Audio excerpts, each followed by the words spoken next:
भगवान श्री कृष्ण कहते हैं, कार्तिक मास में तुलसी के पास दिया जलाने से क्या होता है। श्वेताओं एक दिन देवी सत्यभामा भगवान श्री कृष्ण के पास आई और उनसे पूछने लगी, हे स्वामी, आपने मुझे तुलसी के पौधे को जल देने का महात्म्य तो समझा दिया है, लेकिन कार्तिक मास में तुलसी के पास दीपक जलाने से क्या महात्म्य है। कार्तिक मास में रोज शाम को तुलसी के पास दीपक क्यों जलाया जाता है और इससे मनुष्य को क्या फल प्राप्त होता है। कार्तिक मास में तुलसी के पास दीपक जलाने की विधि क्या है और दीपक लगाते समय कौन से मंत्र का उच्चारण करना चाहिए, कृपया मुझे विस्तार से बताइए। तब भगवान श्री कृष्ण ने मुस्कुराते हुए बोले, हे देवी, आज तुमने समस्त संसार के कल्याण की भावना से बहुत उत्तम प्रश्न किया है। तुम्हारे इस प्रश्न का उत्तर देने से पहले मैं तुम्हें एक प्राचीन इतिहास सुनाता हूँ, जिससे तुम्हें तुम्हारे सभी प्रश्नों के उत्तर मिल जाएंगे। इसलिए तुम इस कथा को ध्यान पूर्वक सुनो। यह सुनकर देवी सत्यभामा ने कहा, हे प्रभु, मैं इस कथा को सुनने के लिए अत्यंत उत्सुक हूँ। कृपया मुझे इस कथा सुनाइए, मैं इसे ध्यान पूर्वक सुनूंगी। तब भगवान श्री कृष्ण देवी सत्यभामा को वह प्राचीन कथा सुनाने लगे। प्राचीन काल की बात है।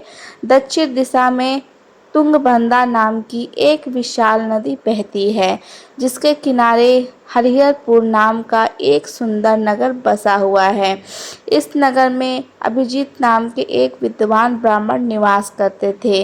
वे अत्यंत गुणवान, चरित्रवान और धर्म का पालन करने वाले व्यक्ति थे, जिन्होंने वेदों और शास्त्रों का गहन अध्ययन किया था। श्वेताओं अभिजीत की एक पत्नी थी, जिसे लोग दुराचारी कहकर पुकारते थे। उसके कर्म ही ऐसे थे जिससे लोग उसे उस नाम से देते थे। वह हमेशा अपने पति का अपमान करती थी, उन्हें तुच्छ कहती थी और उन्हें दुखी करती थी। उसने कभी अपने पति का साथ प्रेम पूर्वक व्यवहार नहीं किया, ना कि कभी उनके लिए भोजन बनाया। तब जब पति श्रोताओं का या परिवार के लोगों को घर बुलाते, तो वह उन्हें भी अपमानित करके भगा देती थी। स्वयं वह अन्य व्यभिचारिणी स्त्रियों के साथ घूमती रहती और पराये पुरुषों की उसकी रुचि थी। फिर एक दिन अभिजीत ने अपनी पत्नी से कहा, हे भादे, तुम्हारा यह आचरण उचित नहीं। इस प्रकार पाप से तुम्हारा ही अहित होगा। कृपया अब बुरे कर्मों को छोड़ दो। तुम्हारे इस व्यवहार से मुझे अत्यंत दुख होता है। तब पत्नी ने क्रोध में उत्तर दिया, न जाने किस पाप के कारण मेरा विवाह तुम जैसे भिखारी के साथ हुआ है।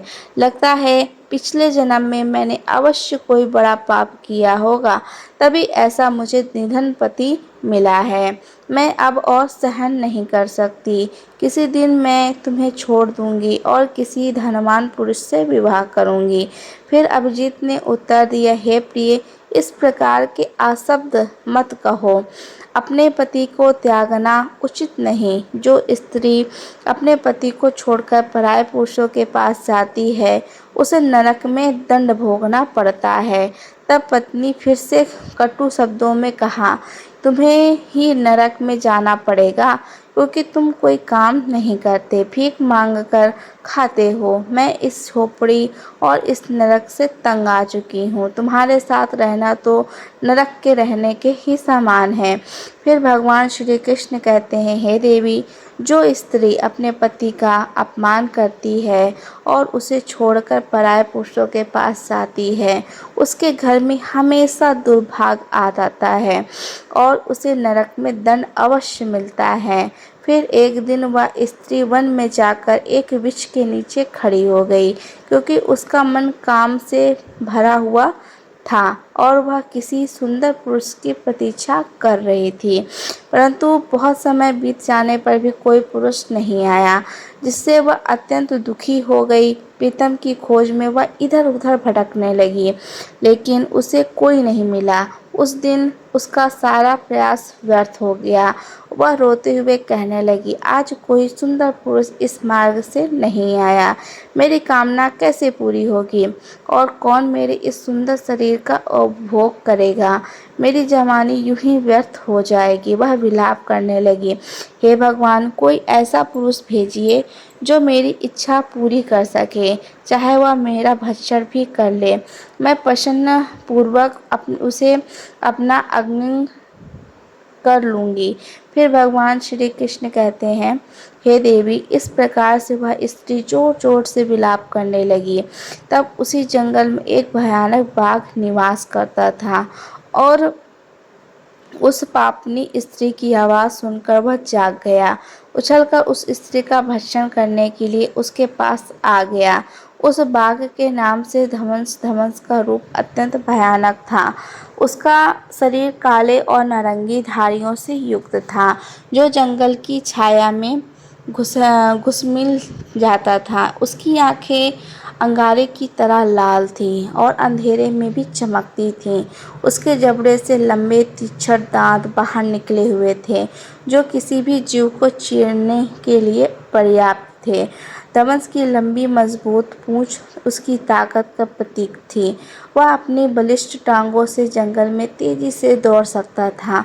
धनुष का पूरा शरीर शक्तिशाली मांसपेशियों से भरा हुआ था, जिससे वह एक झपटे में शिकार को धराशायी कर सकता था। उसकी नाक से बार बार गर्म सांसें निकलती थी, मानो यह हर पल अपने अगले शिकार की तलाश में है।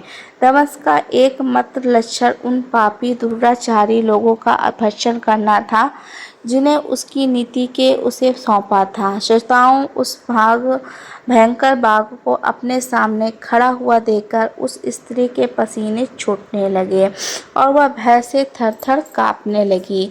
वह स्त्री कुछ करती इतने में ही उस बाघ ने अपने पंजे से उसे घायल कर दिया और वह स्त्री जमीन पर गिर पड़ी। जमीन पर गिरते ही वह स्त्री चिल्लाती हुई बोली, अरे बाघ, तू किस लिए आया है और मुझे क्यों मार रहा है? मैं यहाँ पर अपने प्रियतम की खोज रही हूँ।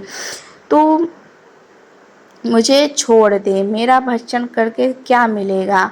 उस स्त्री की यह बात सुनकर वह भयानक बाघ क्षण के लिए रुक गया और हंसते हुए बोला, हे दुष्टा, आज विधाता ने तुझे मेरा भोजन नियुक्त किया है। तुझ जैसी पापनी स्त्री का भक्षण करना ही मेरा काम है, तभी मुझे इस शरीर से मुक्ति मिलेगी। तब वह स्त्री कहने लगी, हे बाघ, तुम कौन हो? मुझे सच सच बताओ, तुम्हें किस कारण से बाघ होना पड़ा और तुम मुझे स्त्रियों का भक्षण क्यों करते हो? पहले मुझे सारी बात बताओ, फिर मेरा भक्षण करो। फिर धमश का नाम का वह बाघ कहने लगा, हे पापनी, मैं तुम्हें मेरे पूर्व जन्म की वृत्तांत सुनाता हूँ। किस कारण से मुझे बाघ होना पड़ा। पूर्व काल में दक्षिण देश में आमलापाहा नाम की एक पवित्र नदी बहती थी। उस नदी के तट पर एक नगरी बसी हुई थी। यह नगरी अपने सुंदर मंदिरों, शांत वातावरण और धार्मिक अनुष्ठानों के लिए प्रसिद्ध थी। वहाँ एक ब्राह्मण परिवार निवास करता था, जिसमें मैं जन्म था। मेरा नाम देवदत्त था। मेरे पिता एक आदर्श ब्राह्मण थे, जो यज्ञ, हवन, धार्मिक अनुष्ठानों का पालन करते थे। मैंने अपनी किशोरावस्था में वेदों का अध्ययन किया और यज्ञ आदि धार्मिक कार्यों में पारंगत हो गया, लेकिन जैसे जैसे मैं बड़ा हुआ, मेरे मन में धन का लोभ बढ़ता गया। मैंने अनेक यज्ञों का आयोजन किया, लेकिन वे धार्मिक उद्देश्य से नहीं, बल्कि धन के लिए। मैं पापियों के साथ बैठता था, जो धर्म का पालन नहीं करते, और उनके साथ भोजन करता था, और मैं धन के लोभ में उनके अनैतिक कार्यों का समर्थन भी किया। धर्म के मार्ग से भटकते हुए उन वस्तुओं का भी सेवन किया जिन्हें ब्राह्मणों को नहीं लेना चाहिए। मेरा मन इतना लोभ में डूब गया कि मैं बहाने बहाने में दूसरों से धन मांगता और फिर वापस नहीं करता। मैंने अनेक प्रकार के छल कपट किए हैं। इस प्रकार पाप के हुए कई वर्ष बीत गए। फिर समय फिर समय के साथ मेरा शरीर कमज़ोर हो गया, बाल सफ़ेद हो गए, आँखों में धुंधली हो गई और मुँह के दाँत गिर गए। लेकिन धन का लोभ अभी भी मेरे मन से नहीं गया और मैं पाप करता गया। फिर एक दिन धन के लालच में मैं फिर से नदी के किनारे गया, जहाँ मैंने अन्य दूत्र ब्राह्मणों के साथ मिलकर लोगों को ठगा। हम सभी ने झूठे मंत्रों का उच्चारण किया और बिना विधि विधान के ही देवी देवताओं का पूजन किया। लेकिन इसका उद्देश्य केवल अधिक से अधिक धन दान में प्राप्त करना था। हमने लोगों को धर्म के नाम पर धोखा दिया।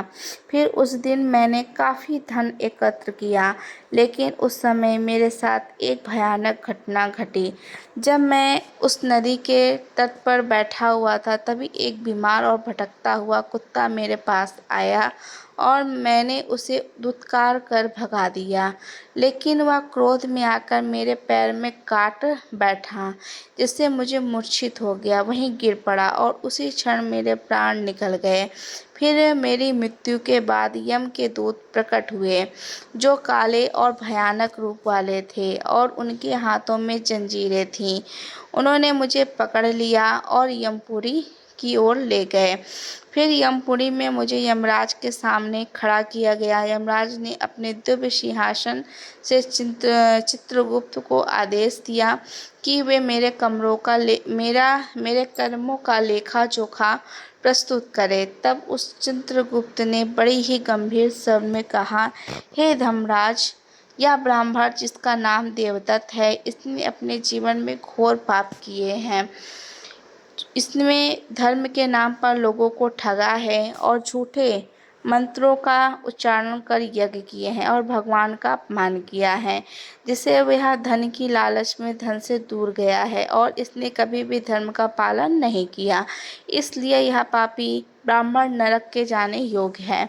फिर यमराज ने अपने दूतों को आदेश दिया, इस पापी को नरक की अग्नि में डाल दो, जिससे यह वहाँ जाकर अपने कर्मों का फल भोगेगा। इसके बाद मुझे नरक की भयंकर अग्नि में डाल दिया गया, जहाँ वर्षों तक मैंने वहीं यमतंगना सहन की और मेरी आत्मा को भयंकर पीड़ा सहनी पड़ी। फिर अनेक वर्षों की सज़ा के बाद मेरे पापों के कारण मुझे बाघ का शरीर प्राप्त हुआ और मैं इस दुर्गम वन में निवास करने लगा। श्वेतांबर धर्मस ने अपनी कहानी को समाप्त करते हुए कहा, अपने पूर्व जन्म के पापों का प्रायश्चित करते हुए मैंने संकल्प लिया है कि मैं कभी भी महात्मा, साधु, पुरुष, सती स्त्रियों का भक्षण नहीं करूँगा। मैं केवल उन पापियों का, दुराचारों का और कुटिल स्त्रियों का ही करूँगा, भक्षण करता हूँ, जिन्होंने अपने जीवन में अधर्म के मार्ग पर चलकर दूसरों को दुख दिया है। मुझे विश्वास है कि ऐसा करने से मुझे मेरे पापों की मुक्ति मिलेगी और मैं इस शरीर से जल्द ही मुक्त हो जाऊंगा। श्वेतांबर पर फिर भगवान श्री कृष्ण कहते हैं, हे देवी, इस प्रकार से उस बाघ ने अपने पूर्व जन्म का वृत्तांत सुना दिया और उस स्त्री ने कहने लगी, हे पापनी, तेरे आचरण से तू कुटिला दिखाई पड़ती है और अपने पति को छोड़कर तू इस वन में अन्य पुरुषों के साथ भोग विलाप करने के लिए आई है, इसलिए आज तू मेरा आहार अवश्य बनेगी। इतना कहकर उस बाघ के अपने तिरछे नाखूनों से उस पापी स्त्री को मारकर उसे खा लिया और फिर वह बाघ उस स्थान से चला गया। उस स्त्री की मृत्यु के बाद वह स्थान पर यम के दूतों ने प्रकट हुए और उस पापनी स्त्री को उठाकर यमपुरी ले गए।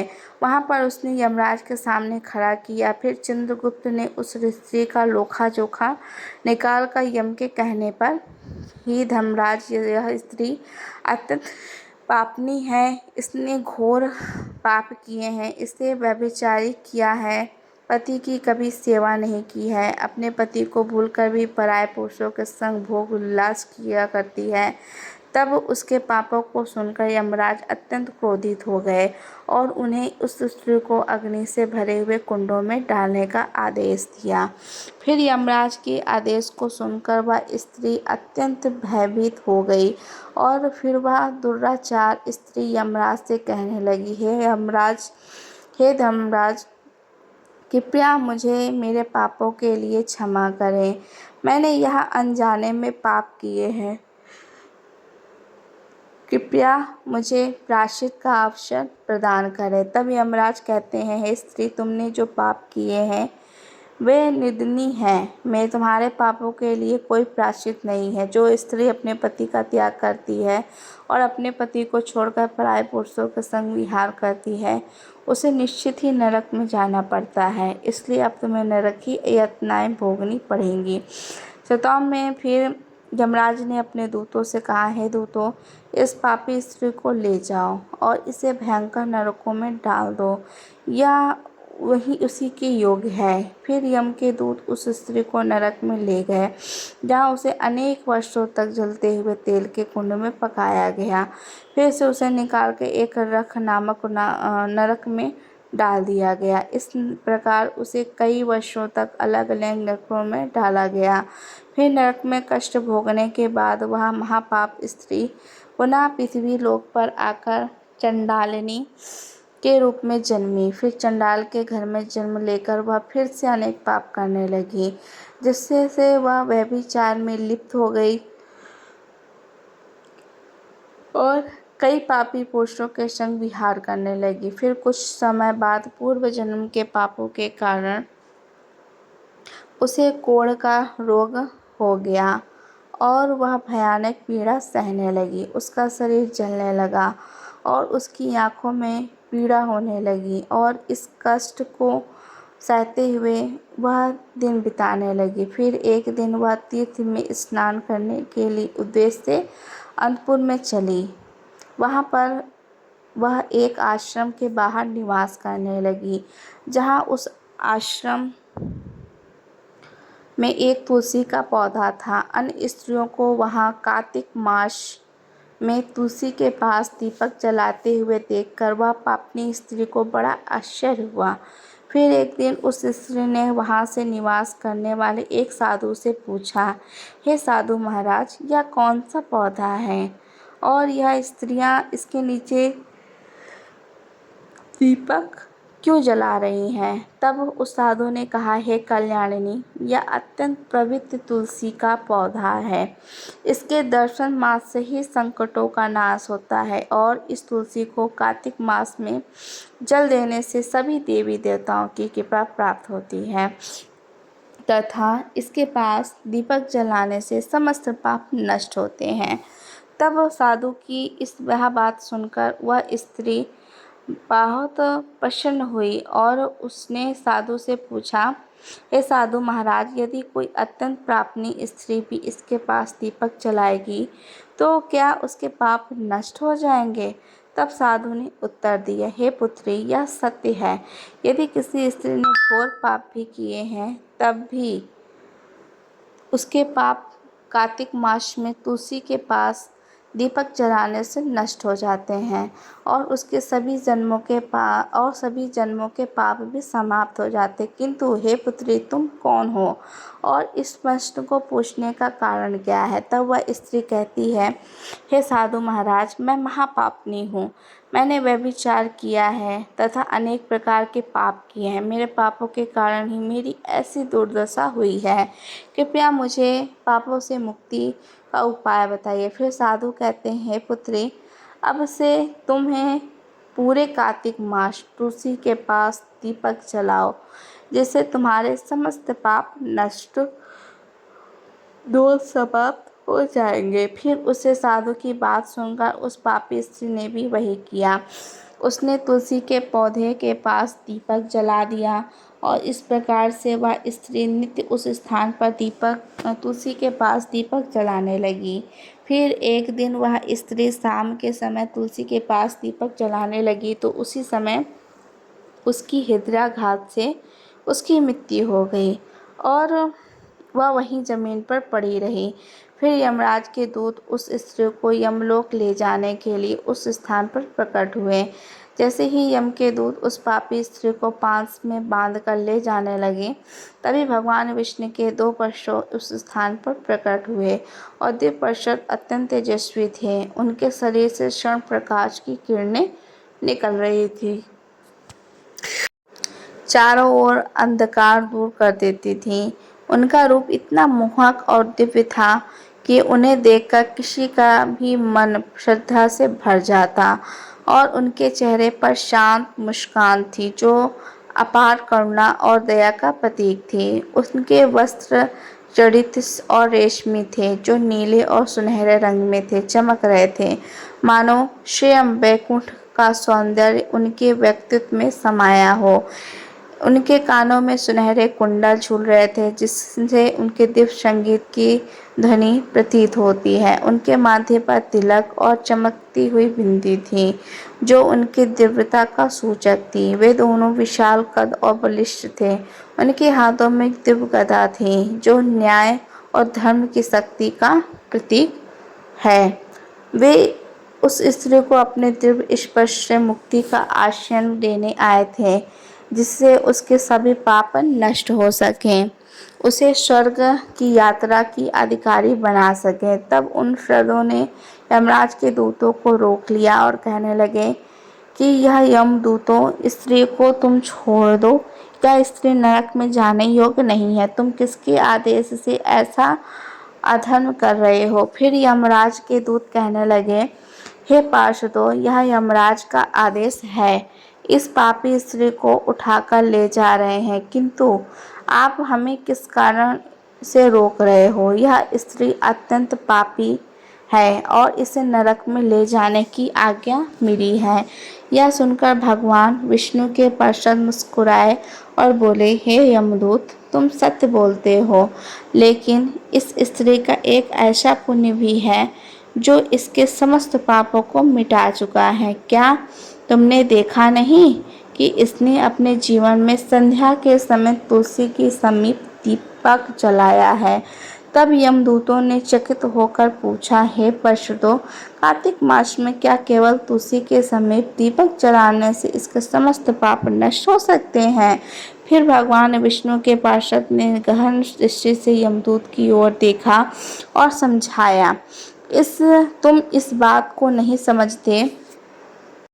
तुलसी भगवान विष्णु की परम प्रिय है, और जो भक्त श्रद्धा और भक्ति से पूरे कार्तिक माह तुलसी के समीप दीपक जलाता है, वह भगवान श्री कृष्ण की कृपा से पात्र बन जाता है। संध्या के समय दीपक जलाने से पुण्य अनंत गुना बढ़ जाता है, और यह न केवल उसके पापों को नष्ट करता है, बल्कि उसे स्वर्ग का अधिकारी भी बनाता है। इस स्त्री ने सच्चे मन से तुलसी का पूजन किया और दीपक प्रज्वलित किया। इसी कारण इसके सारे पाप नष्ट हो चुके हैं। अब यह नरक में जाने के योग्य नहीं है। फिर यमदूतों ने अपने हाथ जोड़कर कहा, हे पार्षदों, आप सत्य कह रहे हैं। हमें इसके भक्ति के बारे में जानकारी नहीं थी। यदि भगवान विष्णु की प्रिय भक्त है ये यमदूतों, अब तुम लौट जाओ। इस स्त्री ने कार्तिक मास में तुलसी के पास सेवा की है और उसे दीपक की रोशनी में अपने सारे पापों को भस्म कर चुकी है। अब इसे विष्णु लोक में ले जाया जाएगा, जहाँ इसका स्वागत होगा। अब यह स्वर्ग की अधिकारी बन चुकी है। प्रिय श्रोताओं के पार्षदों की यह बात सुनकर यमदूतों ने उस स्त्री को वहीं छोड़ दिया और यमलोक लौट गए। तब वहां जाकर उन्होंने यमराज को सारा वृत्तांत कह सुनाया। फिर भगवान विष्णु के पार्षद उस स्त्री को दिव्य विमान में बिठाकर स्वर्गलोक ले गए। अब भगवान श्री कृष्ण ने कहा, हे देवी सत्यभामा, इस प्रकार कार्तिक मास में तुलसी के पास दीपक जलाने मात्र से ही मनुष्य के सभी पाप नष्ट हो जाते हैं, और जो स्त्री पूरे कार्तिक मास शाम को तुलसी के पास दीपक जलाती है, वह सौभाग्यशाली बनती है और उसके पिछले जन्मों के सभी पाप नष्ट हो जाते हैं और उसे सुख संपत्ति होती है। रोज तुलसी के पास दीपक जलाते समय इस मंत्र का भी उच्चारण करना चाहिए, और जो इस मंत्र का उच्चारण करता है उससे भी बहुत ही सारा फल मिलता है। भगवान श्री कृष्ण ने कहा, हे देवी, हजारों अमृत के घड़ों से नहलाने पर भी श्री कृष्ण को उतनी तृप्ति नहीं मिलती जितनी तुलसी का एक पत्ता चढ़ाने से मिलती है। 100,000 गोदान से जो फल प्राप्त होता है वही फल तुलसी पात्र के एक दान से भी मिल जाता है। जो मृत्यु के समय अपने मुख में तुलसी पत्र का जल पा लेता है वह संपूर्ण पापों और मुक्त हो सकता है, श्री कृष्ण के धाम जाता है। जब भक्त तुलसी के पास दीपक जलाता है उस प्रकाश में निहित ऊर्जा नकारात्मक शक्तियों को नष्ट करती है और सकारात्मक का संचार करती है। यह आध्यात्मिक वातावरण को शुद्ध करता है और घर में देवी देवताओं का वास होता है। दीपक का प्रकाश अज्ञान अंधकार को दूर करता है और ज्ञान की ज्योति को प्रज्वलित करता है। कार्तिक मास में तुलसी के पास दीपक जलाने से मनुष्य के भीतर शुद्धता और पवित्रता का भाव उत्पन्न होता है, जिससे उनकी भक्ति ध्यान की शक्ति बढ़ती है। यह माना जाता है कि जब व्यक्ति कार्तिक मास में तुलसी के पास दीपक जलाकर तुलसी जी की आरती करता है तो भगवान विष्णु का ध्यान सरलता से प्राप्त होता है। यह साधक के मन को स्थिरता और शांति की ओर ले जाता है, जिससे ध्यान में एकाग्रता बढ़ती है। कार्तिक मास में तुलसी के पास दीपक जलाने का अनुष्ठान सूर्यास्त के समय करना अत्यंत शुभ माना जाता है। इस समय दीपक जलाकर तुलसी माता की आरती की जाती है और भगवान विष्णु का स्मरण किया जाता है, जिससे विशेष पुण्य प्राप्त होता है। प्रतिदिन संध्या समय में तुलसी के पास दीपक जलाते समय ओम नमो भगवते वासुदेवाय मंत्र का जाप करना चाहिए। यह मंत्र घर की नकारात्मक को दूर करता है और भगवान विष्णु की कृपा प्राप्त करता है। तुलसी के पास घी या तिल का तेल दीपक जलाना शुभ होता है। घी का दीपक अधिक पवित्र माना जाता है, लेकिन यदि घी संभव ना हो तो तिल के तेल का भी दीपक जलाया जा सकता है। तिल के तेल का भी दीपक नकारात्मक ऊर्जा को नष्ट करने में सहायक होता है। ऐसा कहा गया है कि जो भक्त पूरे कार्तिक मास तुलसी के पौधे के पास दीपक जलाता है उसे 7 जन्मों तक पुण्य की प्राप्ति होती है और उसे कभी दरिद्रता का सामना नहीं करना पड़ता। उसके घर परिवार में हमेशा सुख शांति और खुशहाली बनी रहती है। धार्मिक ग्रंथों से उल्लेख किया गया है कि कार्तिक मास में तुलसी के पास दीपक जलाने से पितृदोष, ग्रह दोष और कलश सर्प दोष जैसी बाधाएं दूर हो जाती हैं।